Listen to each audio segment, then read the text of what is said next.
Good morning, students. Hope all of you are fine. This lecture is also in the continuation of chapter 15, and name of the chapter is Framing the Constitution. Beta, till now we have discussed various topics, and the last topic that we have discussed, it was the will of the people.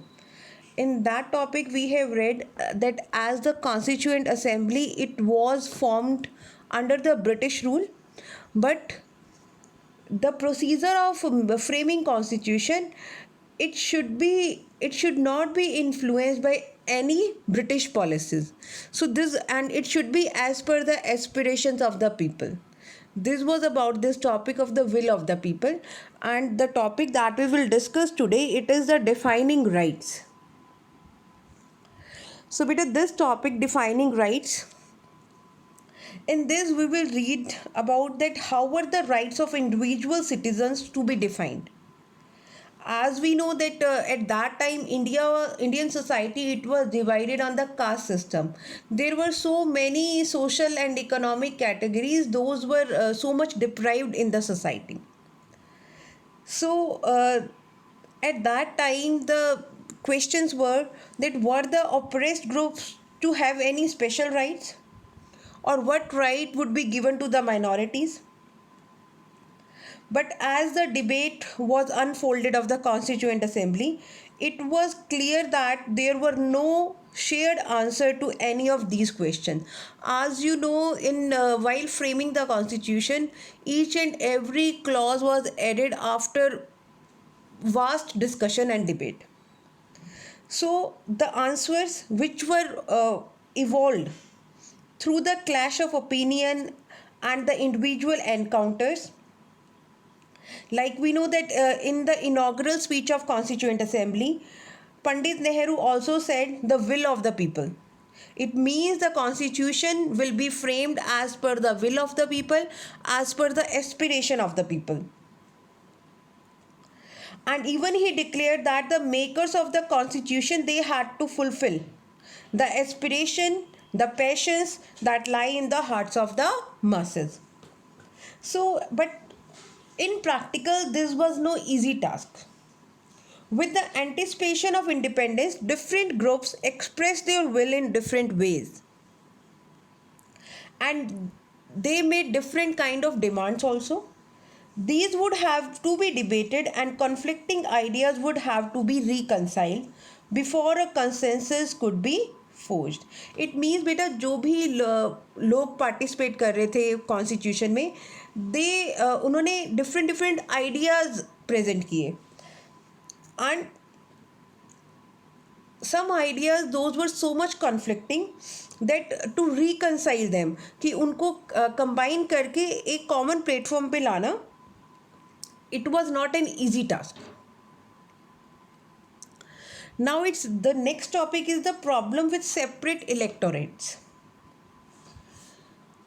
On 27th August 1947, B. Pauker Bahadur from Madras made a powerful plea for continuing separate electorates.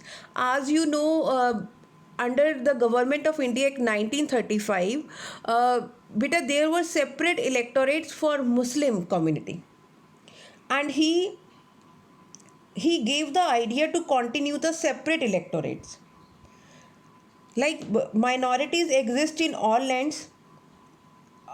This was argument. This was given by B. Pauker Bahadur, and they could not be erased out of existence.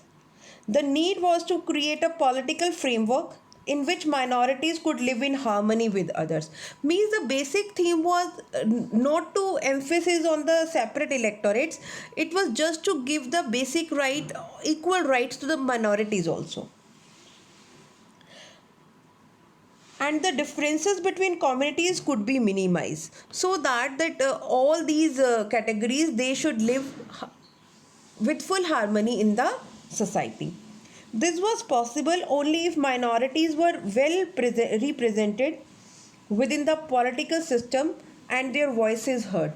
और बेटा ऐसे कब हो सकता है, that when these minorities they should have a proportional representation in the political system, and their wishes should be heard. and even their views should be taken into account. So, and according to him, only separate electorates would ensure that Muslim had a meaningful voice in the governance of the country. And the needs of the Muslim could not be properly understood by non-Muslim.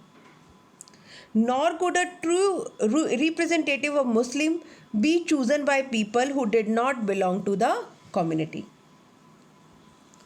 So, he strongly emphasizes on the separate electorate, or whatever the system was prevalent before independence, the same system should be continued after independence also. So this demand for separate electorates, it create anger amongst most nationalists. In the passionate debate that followed, a range of arguments were offered against the demand. Like, beta, every view, it has the positive aspect also and negative aspect also. Now, some nationalists, they were against this. Now, what was the reason of opposing this idea of separate electorates? Because the most nationalists, they saw separate electorates as a measure that was introduced by the British to divide the people. As we know, that British, they followed the policy of divide and rule, and the English played their game like this. Now partition was, it was also the outcome of separate electorates only. So partition had made nationalists opposed to the idea of separate electorates. They were haunted by the fear of continued civil war, riots and violence. But according to them, if the separate electorates will be there, then within the country also there will be a civil war, riots and violence. And it will be continued forever. And according to them, separate electorates was a poison that has entered the body of politics in our country. And this statement was given by Sardar Patel. Because by separate electorate, it will turn one community against another. एक community को दूसरे के against कर देंगे. And this separate electorate, this will divide the nation and it can cause bloodshed and led to the tragic partition of the country. So according to Sardar Patel, if we want peace in this land, so we are to stay away with this separate electorate. And even countering the demand for separate electorate, Govind Vallabh Pant, he declared that it was not only harmful for the nation but also for the minorities also. Means this separate electorate system, it was very harmful for nation as well as for the minorities, because the success of the democracy was to be judged by the confidence that is generated among different section of people. And even the majority community had an obligation to try and understand the problems of minorities and empathize with their aspiration. Means he said ki, if both of these, they will live together, whether those are minorities or majority, then at that time majority automatically they will take care of the aspiration of the minorities. Yet Pant opposed the idea of separate electorates. According to him, it was a suicidal demand. He argued that it would permanently isolate the minorities.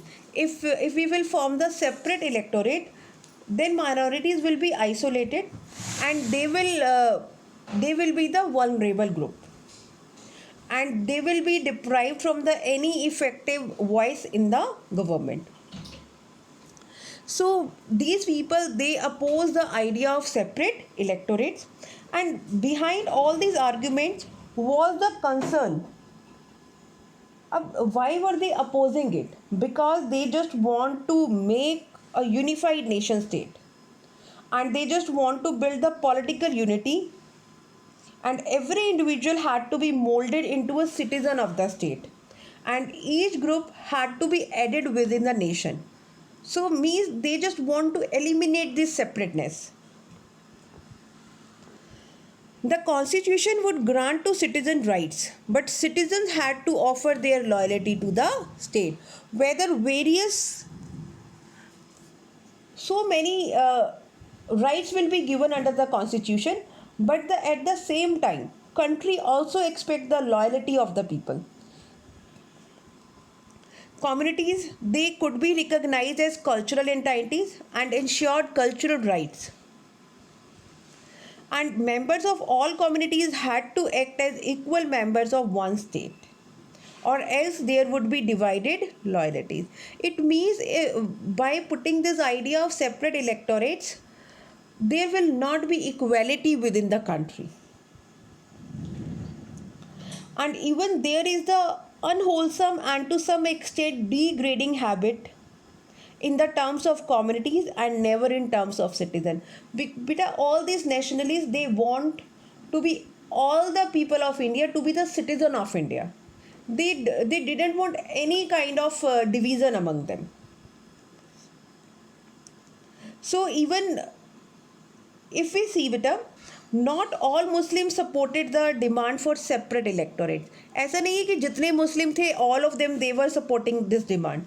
Like Begum Azaz Razul, he felt that separate electorates were self-destructive since they isolated the minorities from the majority.